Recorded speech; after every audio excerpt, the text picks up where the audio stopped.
দর্শক মানচিত্রে নিয়মিত আয়োজন কথোপকথন। দর্শক, আপনি যদি জানতে পারেন ভোটের ঠিক আগে আগে রাজধানী সহ দেশের বিভিন্ন দর্জির দোকানে সেনাবাহিনীর পোশাকের আদলে পোশাক তৈরি হচ্ছে, সেনা পোশাক নকল, তাহলে আপনার মাথায় প্রথম প্রশ্নটা কি আসবে? আবার ঠিক সেই সময়ে যদি শোনা যায় ঢাকা ক্যান্টনমেন্টে রেড অ্যালার্ট চলছে, তাহলে প্রশ্নটা আরো কি ভয়ঙ্কর হয় না? প্রশ্নটা কি এরকম হয় না যে এই যে নকল সেনা পোশাক, এটা কারা পরবে, কেন পরবে, আর ভোটের দিনই বা কি হতে যাচ্ছে? সুপ্রিয় দর্শক শ্রোতা, সবকিছু ঠিকঠাক চললে ভোটের আর মাত্র দিন তিনেক বাকি আছে। এই সময় হঠাৎ করে ঢাকা সেনানিবাসে রেড অ্যালার্ট কেন?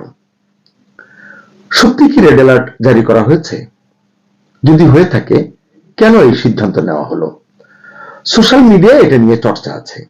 আইএসপিআর বা সেনাবাহিনীর তরফ থেকে এ বিষয়ে কিছুই পরিষ্কার করা হয়নি বলেই আমি জানি। তাই প্রশ্ন যে আসলে কি হচ্ছে ক্যান্টনমেন্টে?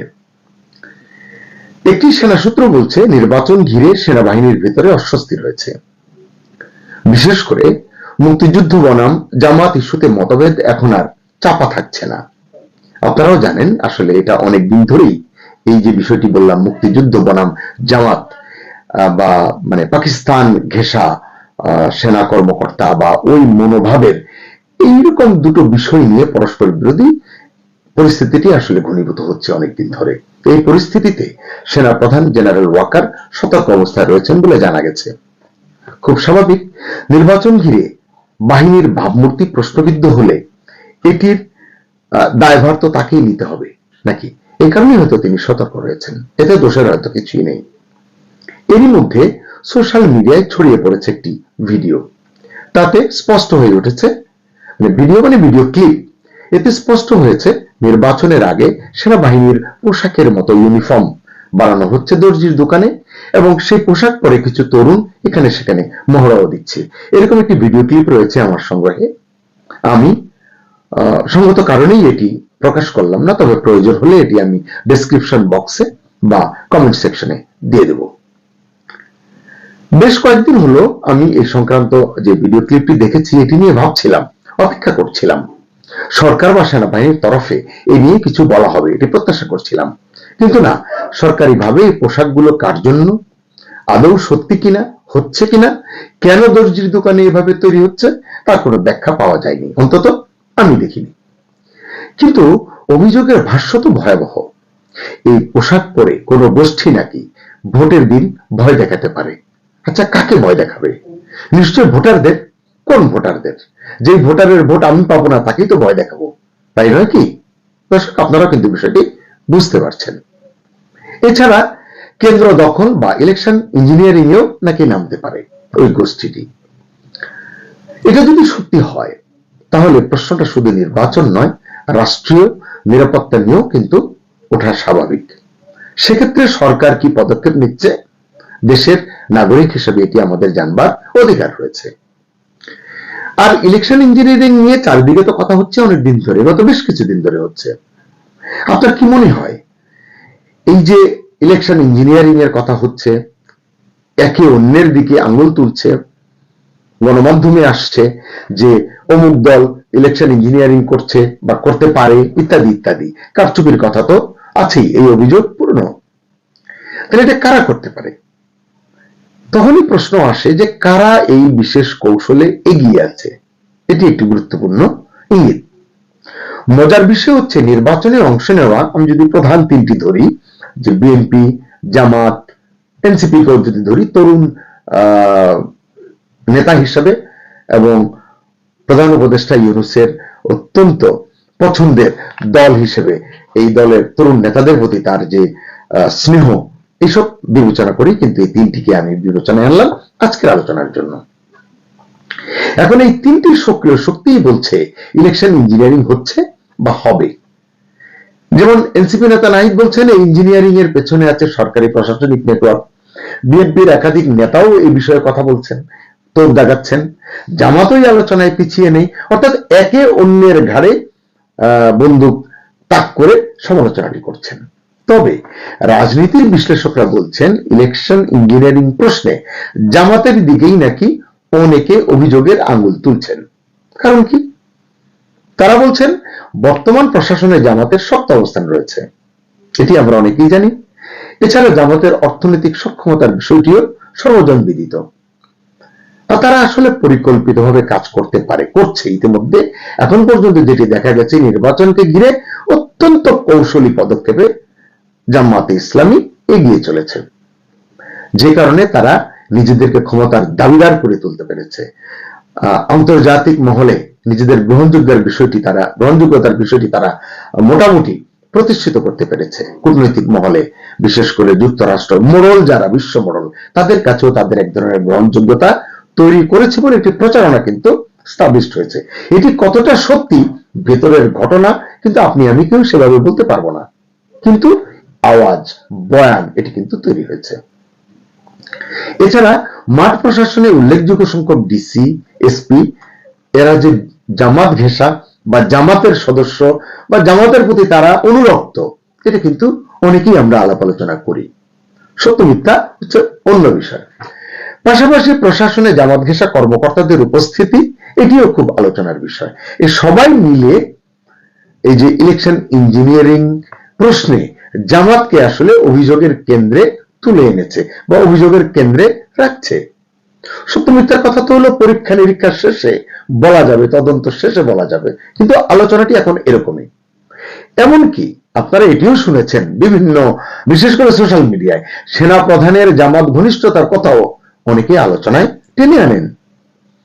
অন্যদিকে বিএনপি বলছে দল হিসেবে তারা ব্যাপক জনপ্রিয়, এই জনপ্রিয়তার জোরেই তারা আগামী নির্বাচন জিততে চলেছে, তাই ইলেকশন ইঞ্জিনিয়ারিং এ নামা তাদের কোনো প্রয়োজন নেই। এটা তো আসলে বাত, আসলে ভেতরের খবর তো আমরা কেউ জানি না। তবে এই আলোচনার মধ্যেও প্রধান উপদেষ্টা ইউনূস এবং সেনা প্রধান জেনারেল ওয়াকার, এই দুইজনের সমীকরণটাও কিন্তু একটু আলোচনা করা যেতে পারে বা আলোচনা করা দরকার। পর্যবেক্ষক মহল একটি কথা গুরুত্ব দিয়ে বলছেন, তা হলো প্রধান উপদেষ্টা ইউনূস বিএনপি বা জামাতের মধ্যে কোন দলকে ক্ষমতায় নিয়ে যেতে চান সেটা এই মুহূর্তে সবচেয়ে গুরুত্বপূর্ণ। মানে ভয়াবহ বিষয় নয় কি? নির্বাচনে ভোট কে কত পাবে তার ভিত্তিতে সরকারে যাওয়ার বিষয় আছে। কেন এটি মোহাম্মদ ইউনূসকে তাক করা হচ্ছে, তাকে কেন টার্গেটে আনা হচ্ছে? যাই হোক, এরপর আছে মার্কিন যুক্তরাষ্ট্রের ভূ রাজনৈতিক হিসাব নিকাশ, মানে বাংলাদেশকে নিয়ে। ইন্দো প্যাসিফিক অঞ্চলে মার্কিন যুক্তরাষ্ট্রের আধিপত্য রক্ষার যে সমীকরণ, সেটি আছে এখানে। এবং সর্বোপরি ভারতের সঙ্গে যুক্তরাষ্ট্রের সম্পর্কের যে নানান হিসাব রয়েছে, সেটি কেমন, সেটি কি দাবি করে, এসবের ভিত্তিতে আসলে বাংলাদেশের নির্বাচনটি প্রভাবিত হতে পারে, এটি রাজনৈতিক বিশেষজ্ঞরা অহরহ বলছেন। টেলিভিশন টকশোতেও এই বিষয়গুলো নিয়ে আলোচনা হচ্ছে। এখন প্রশ্ন হচ্ছে যে এই যে যুক্তরাষ্ট্র বলুন, ভারত বলুন বা অন্য কোনো চীন বলুন, রাশিয়া বলুন, তারা আসলে কি চাইছে? কোন শক্তিকে বাংলাদেশে তারা ক্ষমতায় আনতে চাইছে? আসলে তাদেরকে কিছু করবার আছে? কেন থাকবে? ভোট হবে বাংলাদেশে, দেশের জনগণ ভোটাধিকার প্রয়োগ করবে, তাদের প্রতিনিধি নির্বাচন করবে, কেন আমরা অন্যকে নিয়ে আলোচনা করছি? দুঃখজনক হলেও সত্য, এটি আসলে বাংলাদেশের এক ধরনের ট্রেডিশন। এটি যতই দুর্বলতা ভাবা হোক না কেন, অতীতেও হয়ে এসেছে এরকমটি। প্রশ্ন হচ্ছে যে কার ইশারায় ইউনূস সরকার বা প্রধান উপদেষ্টা ইউনূস এই নির্বাচনটি আসলে করছেন এবং কার এজেন্ডা তিনি বাস্তবায়ন করতে চলেছেন? একটি সূত্র জানিয়েছে, সেনানিবাসের অভ্যন্তরীণ যে অস্থিরতার কথা বললাম, যে রেড অ্যালার্টের কথা, এর মধ্যেও সেনা প্রধান জেনারেল ওয়াকার সহকর্মীদের নিয়ে, উচ্চপদস্থ কর্মকর্তাদের নিয়ে ঘন ঘন বৈঠক করছেন। এটি তিনি করতেই পারেন এবং এসব বৈঠকে তিনি একটি বার্তাই দিচ্ছেন, 12 তারিখের ভোট হবে অবাধ এবং সুষ্ঠু, এটি তিনি বলছেন। ভোটে কারচুপি রুখতে সেনাবাহিনীর সদস্যরা তৎপর থাকবেন, এটিও তিনি প্রতিশ্রুতি দিচ্ছেন। তবে এটি নিয়ে আসলে মন্তব্য করবার সময় এখনো আসেনি, কারণ বাস্তবতা সম্পর্কে আগাম মন্তব্য করা সমীচীন নয়। যেটি 4 দিন পরে, 3 দিন পরে ঘটবে, সেটি নিয়ে ভবিষ্যৎবাণী করা একটু জটিল। আপনারাও জানেন যে প্রধান উপদেষ্টা দীর্ঘদিন ধরে বলছেন নির্বাচনে সেনাবাহিনীকে বড় ভূমিকা পালন করতে হবে। প্রকাশ্যে সেনাপ্রধানও সেই লাইনেই হয়তো হাঁটছেন, কিন্তু ভেতরে ভেতরে এই দুজনের সম্পর্ক যে পুরো মসৃণ নয়, মানে সরকারের সঙ্গে সেনাবাহিনীর বা প্রধান উপদেষ্টার সঙ্গে সেনাপ্রধানের, তাও প্রায় ওপেন সিক্রেট। জাতীয় নিরাপত্তা উপদেষ্টা খলিলুর রহমানের সঙ্গে জেনারেল ওয়াকারের টানাপোড়েন, নতুন সিজিএস নিয়োগের মতবিরোধ, সাম্প্রতিক ঘটনা, সেনাবাহিনীদের রদবদলে বাধা, সব মিলিয়ে জেনারেল ওয়াকার স্পষ্ট করে দিয়েছেন নিজের নিয়ন্ত্রণ তিনি ছাড়তে চান না বা ছাড়বেন না। অনেকের মতে তিনি ক্ষমতা চান না, গত 18 মাসে এটি তিনি প্রমাণও দিয়েছেন। তিনি চান মেয়াদ পর্যন্ত দায়িত্ব পালন করতে এবং মেয়াদ শেষে সসম্মানে সেফ এক্সিট চান। এজন্য তিনি এমন সরকার চান, নতুন এমন সরকারকে তিনি চান যারা তাকে বিপদে ফেলবে না। তার অবসর জীবন বা দায়িত্বের বাকি সময়টুকুতে কোনো বিঘ্ন ঘটুক, এটা জেনারেল ওয়াকার চান না। এজন্যই নীরবে অথচ সুকৌশলে তিনি আওয়ামী লীগকে নির্বাচনী দৌড় এবং ক্ষমতার রেস থেকে দূরে রাখতে চান। একটি সূত্র বলেছে যে এই কলকাঠির নাড়ার পেছনে জেনারেল ওয়াকার গুরুত্বপূর্ণ ভূমিকা পালন করেছেন এবং এখন পর্যন্ত সেভাবেই সবকিছু এগোচ্ছে বলে মনে করেন ওয়াকিবহাল মহল। এই এত সব আলোচনার মাঝেই বাংলাদেশ নৌবাহিনীর একটি ঘোষণা হতচকিত করেছে অনেককে। কি বলেছে তারা? নির্বাচনের সময় 7টি যুদ্ধ জাহাজ স্ট্যান্ড বাই থাকবে। মানে অনেকেই অবাক হয়েছেন, প্রশ্ন করছেন জাতীয় নির্বাচনে যুদ্ধ জাহাজ কেন স্ট্যান্ড বাই রাখতে হবে? তারা প্রশ্ন করছেন একই সঙ্গে এমন কিছু কি আছে যে বহির্দেশীয় কোনো হুমকি রয়েছে? যদি থাকে সেটা কি মিয়ানমার সীমান্ত দিয়ে কোনো হুমকি, নাকি বঙ্গোপসাগর হয়ে আসতে পারে এমন কোনো আশঙ্কা, এমন কোনো হুমকি? তারা এটাও বলছেন যে ভারতকে নিয়ে কোনো খারাপ কিছুর আশঙ্কা কি করছে সরকার বা নৌবাহিনী, সশস্ত্র বাহিনী?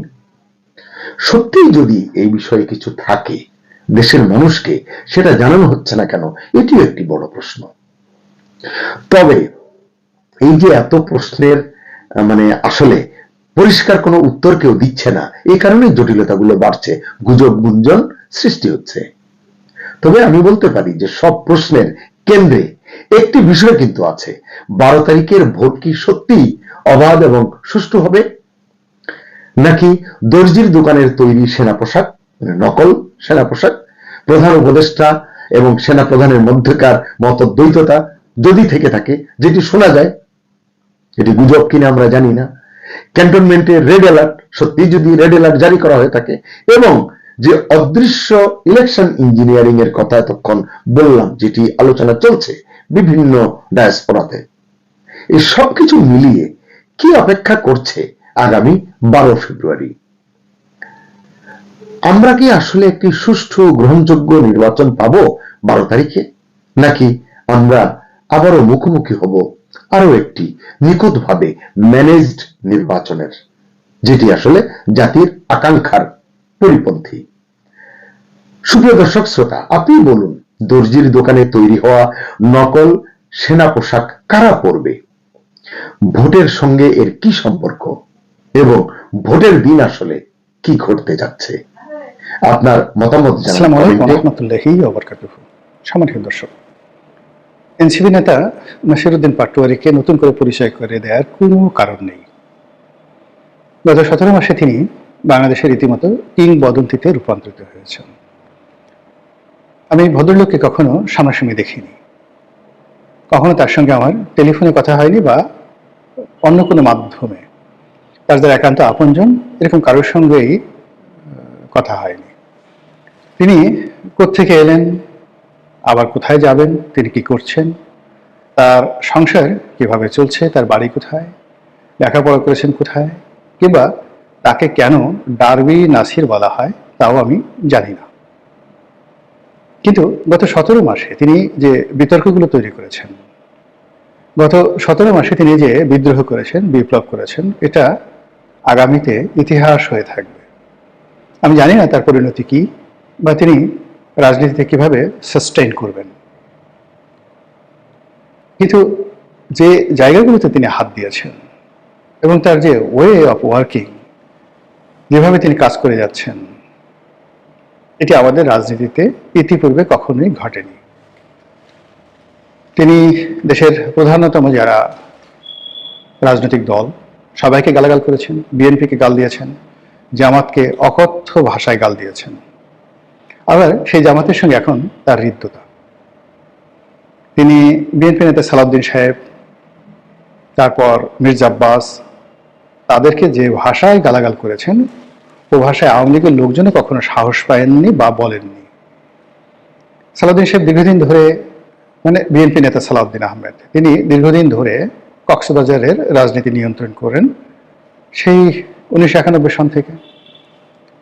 তো দীর্ঘদিন যখন এরকম একটা এলাকা যেখানে চোরাকারবারি আছে, গরু চুরি আছে, অস্ত্র চোরাকারবারি আছে, মাদক ব্যবসা আছে, চিংড়ির ঘের আছে, বেশ্যাবৃত্তি আছে, তারপর বড় বড় যে 5 স্টার হোটেলগুলো, সেখানে ক্যাসিনো আছে, জুয়া আছে, মদ আছে। আর এই জিনিসগুলো তো কেন্দ্র করে একটা আন্ডার ওয়ার্ল্ড আছে। আর সেই আন্ডার ওয়ার্ল্ডের নেতা যদি 91 সন থেকে কোনো একটি ব্যক্তি এলাকার প্রধান রাজনৈতিক ব্যক্তি হন, তবে আপনি ইচ্ছে করলে তার বিরুদ্ধে সব অভিযোগ আনতে পারেন। ধীরে ধীরে ধীরে ধীরে যে এই লোক এই কাজ করে বলতে পারবেন। এ কারণ হলো তিনি তো সবারই নেতা। তো সেই অর্থে কক্সবাজারে আসলে গত 91 থেকে আজ অবধি কত বছর হলো? 25 আর 10, 35 বছর। তো গত 35 বছরে সালাউদ্দিন সাহেবের মতো এত মানে পরিচিত, এত বিখ্যাত কোনো নেতা ওই অঞ্চলে আসেননি। আর এই গত 17 মাস ধরে তিনি শুধুমাত্র কক্সবাজার নয়, কক্সবাজারের সঙ্গে সঙ্গে পুরো পার্বত্য এলাকা, তার সঙ্গে বৃহত্তর চট্টগ্রাম, মানে ফেনী নদীর ওপার থেকে যদি আপনি ধরেন, সেটা নোয়াখালী, তারপর চট্টগ্রাম, রাঙামাটি, খাগড়াছড়ি, বান্দরবন, কক্সবাজার, এই পুরো এলাকার অঘোষিত সম্রাট তিনি এখন গত 17 মাসে। এখানে যত ব্যবসা বাণিজ্য বলেন, যত ব্যবসায়ী বলেন, যত চোরাকারবারি বলেন, যত অলিয়া উলিয়া গাউস কুতুব বলেন, পীর মাশায়েখ বলেন, মাদ্রাসা বলেন, সালাউদ্দিন সাহেবকে সালাম না দিয়ে কেউ তার কর্মঘণ্টা শুরু করতে পারবেন না। এখানে ইস্পাহানি গ্রুপ বলেন, এস আলম বলেন, টিকে গ্রুপ বলেন, বাংলাদেশের বৃহত্তম যে গ্রুপগুলো আছেন, পোর্ট বলেন, যা কিছু রয়েছে, কাস্টমস বলেন, যেহেতু তিনি প্রধান রাজনৈতিক নেতা এই মুহূর্তে বাংলাদেশের, তাকে সবাই সালাম করেন। এখন এই মানুষটির বিরুদ্ধে টুশব্দ করার ক্ষমতা বাংলাদেশের কারোরই ছিল না বা এখনো নেই, কেবলমাত্র নাসির উদ্দিন পাটোয়ারি ছাড়া। তা আমি তো অবাক যে পাটোয়ারির এত সাহস হলো কি করে। এরপর তিনি আবার ঢাকার সবচেয়ে বড় মাস্তান, গডফাদার বলেন, প্রভাবশালী নেতা বলেন, ক্যাডার বাহিনী যারা পোষেন, মানে এই মুহূর্তে মির্জা আব্বাসের চাইতে বড় মাস্তান আর ঢাকা শহরে নেই। একটা সময় মির্জা আব্বাসের সাথে কন্টেম্পোরারি সাদেক হোসেন খোকাকে কল্পনা করা হতো। আর খোকা এবং মির্জা আব্বাসের অভ্যুদয়ের আগে এখানে মোস্তফা মহসিন মন্টু, তারা এই ঢাকার আন্ডারওয়ার্ল্ড নিয়ন্ত্রণ করতেন এবং তার বিভিন্ন, যেমন হান্নান ছিল, লিয়াকত ছিল, আরঙ্গ ছিল, কিন্তু তাদের গ্র্যান্ড লিডার ছিলেন মোস্তফা মহসিন মন্টু। এনিওয়ে, এখন তারা কেউ নাই, মির্জা আব্বাসই এই ঢাকা শহরের কর্তা। তো সেই মির্জা আব্বাসকে এখন নাসিরউদ্দিন পাটোয়ারি আক্রমণ করেছেন, তার জীবন তছনছ করে দিচ্ছেন। এমন কোনো কথা নেই তাকে বলা হচ্ছে না। তার বাড়ির সামনে গিয়ে স্লোগান দিচ্ছেন, বাড়ির সামনে গিয়ে মিছিল করছেন, কুক বলছেন, বিভিন্ন মানুষ যারা মির্জা আব্বাসের সমর্থক তাদেরকে টিটকারি করছেন, আর একা একা বীরের মতো ঘুরে বেড়াচ্ছেন। আমার কাছে তো ভীষণ রকম অবাক লাগে, এত অবাক লাগে যেটা বলার মতো না। বাপাকে আমি নাসিরউদ্দিন পাটোয়ারির মতো এইভাবে আসলে পারবো না। যাই হোক, আমার ধারণা ছিল যে মির্জা আব্বাস বা সালাউদ্দিন সাহেব বা জামাতের আমির, জামাত এর মধ্যেই সীমাবদ্ধ থাকবেন, তিনি আর বাড়বেন না। কিন্তু হঠাৎ করে দেখলাম যে তিনি তারেক রহমান সাহেবকে নিয়েও বিতর্ক শুরু করেছেন। যেন তেন বিতর্ক নয়, টিটকারি কাকে বলে। তারেক রহমান সাহেব প্যান্ট ইন করে ভদ্রলোক সেজে বাংলাদেশে এসেছিলেন, এখন তিনি সেই তার প্যান্ট খুলে গেছে, তিনি এই ইন ছেড়ে দিয়েছেন। ইন ছেড়ে দিয়ে তারপরে তিনি এখন ইন করা ছাড়া শার্ট পরে ঘুরে বেড়াচ্ছেন। কতগুলো জঘন্য কথা আপনি চিন্তা করেন। অনেক সময় মানুষ, আমরা যখন ইন করি তখন চেইন লাগানো থাকে। তারপর আমাদের যে পিছনের সাইডের যে সেলাই, প্যান্টের সেলাই, এগুলো সব টাইট থাকে। এরপর আরো অনেক কিছু, মানে আমাদের নাভির নিচ থেকে একেবারে নিতম্ব পর্যন্ত যে অংশটুকু আচ্ছাদিত থাকে, এখানে নিখুঁত অবস্থায় থাকে যখন আমরা ইন করি। আর যখন আমরা ইন খুলে ফেলি, তখন আমরা রিল্যাক্স হয়ে যাই, অত সিরিয়াসনেস থাকে না। আবার অন্য যে ঘটনা হয়, কোনো কারণে আমাদের বসতে গিয়ে যদি পেছনের সেলাই খুলে যায়, আমাদের চেইনটা যদি হঠাৎ করে না লাগে, তখন আমরা সেই পরিস্থিতি সামাল দেওয়ার জন্য ইন করা বন্ধ করে সেই শার্ট আমরা বাইরে বের করে ফেলি। এখন নাসিরুদ্দিন সাহেব মানে জনাব তারেক রহমান সাহেবের এই যে প্যান্ট ইন না করা নিয়ে যে বক্তব্য দিচ্ছেন, এটার মাঝে যা কি, এটা আমরা বলতে পারবো না। ইতিমধ্যে তাকে লন্ডনই মুক্তি বলে জামাতের পক্ষ থেকে টিটকারি করা হয়েছে। সম্ভবত নাসিরুদ্দিন পাটোয়ারিও এই লন্ডন থেকে এসে তিনি কি কাজকর্ম করেছেন এগুলো নিয়ে তিনি টুকটাক কিছু কথাবার্তা বলেছেন। তো যেহেতু তিনি তারেক রহমান সাহেবকে নিয়ে কথা বলা শুরু করেছেন, আমার বিশ্বাস যে এটা তিনি থেমে থাকবেন না। তার পেছনে নিঃসন্দেহে একটা বিরাট শক্তি রয়েছে, একটা গ্রুপ রয়েছে, এবং এই শক্তির বলেই তিনি উড়ে বেড়াচ্ছেন। এটা হতে পারে আমেরিকা, হতে পারে হতে পারে পিনাকি, হতে পারে ইলিয়াস, হতে পারে জামাত, এনি বডি। এটা বৃহত্তর শক্তি তার মধ্যে রয়েছে। নচেত এত নির্ভার, এত দ্বিধাসংকোচহীন এবং এত সহজ সরল স্বাভাবিক অবস্থায় তিনি রাত বিরেতে ঘুরতে পারে না। তিনি পুরো বিএনপির যে জীবনকে তছনছ করেছেন। আর এখন তারেক রহমান সাহেবকে আক্রমণ করার মাধ্যমে তারেক রহমান সাহেবের একেবারে কলিজার মধ্যে হাত দিয়েছেন। আমি নিশ্চিত যে নাসিরুদ্দিন পাটোয়ারি যতক্ষণ না পর্যন্ত তারেক রহমান সাহেবের সাথে তার একটা নেগোসিয়েশন না হবে, তিনি তার মুখ বন্ধ করবেন না। এটা আবার কেন মনে হলো যে আমার কয়েকদিন আগে তার একজন খুব ঘনিষ্ঠ লোকের সাথে আমার কথা হলো। তো আমি তাকে খুব আশ্চর্য জিজ্ঞেস করলাম যে জনাব নাসিরুদ্দিন পাটোয়ারি এই কাজগুলো করেন কিভাবে। তো সে বলল যে তার একটা স্টাইল আছে, সে কাউকে প্রথমে গালি দেয়, এরপর গালি দিয়ে তার সঙ্গে তার বন্ধুত্ব হয়। যেমন সালাউদ্দিন সাহেবকে সে গালি দিয়েছে, গালি দিয়ে আবার সালাউদ্দিন সাহেবকে টেলিফোন করেছে, ভাই আপনি কোথায় আছেন, আপনার বাসায় খাবো। তো সালাউদ্দিন সাহেব বলেছে, তুমি নাসিরের কাজ কি করলা, তুমি আমার সঙ্গে এই ধরনের কথাবার্তা বললা কেন। এরপরে তাদের দুজনের সাথে একটা ভালো খাতির হয়ে গেছে। এখন আর সালাউদ্দিন সাহেব